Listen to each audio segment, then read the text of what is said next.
New at 11, we are hearing from the mayor and the sheriff of Hancock County. We told you in November about a state comptroller's report. It uncovered more than a dozen what it calls major problems, including mismanaged money and conflicts of interest. For the first time, 10 News reporter Krista Lucas spoke with leaders named in the report and shows us what's next.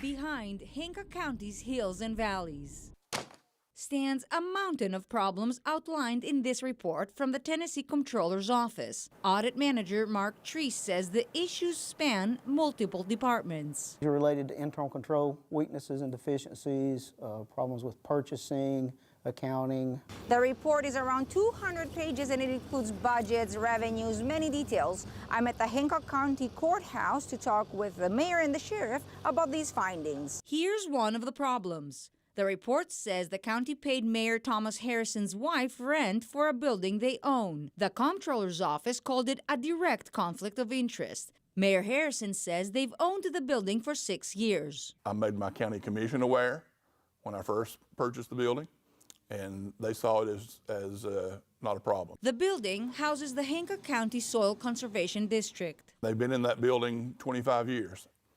I didn't change the rent. I didn't change anything.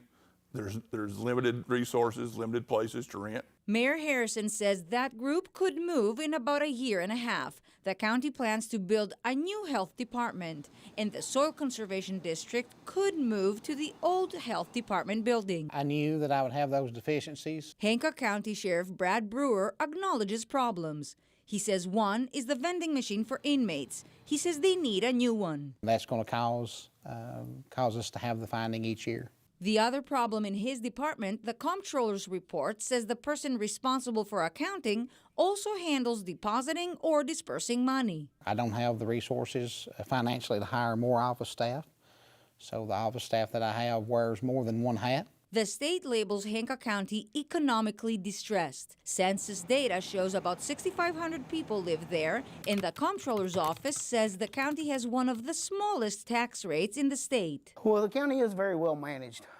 They don't have a lot of resources, but they do the best they can with what they have. The sheriff and mayor both acknowledge the problems outlined in the report, but they say reports don't take into account the people. We have a lot of good employees that do a really good job. There has to be checks and balances.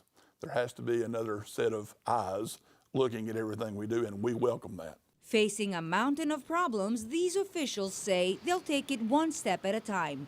In Hancock County, I'm Krista Lucas.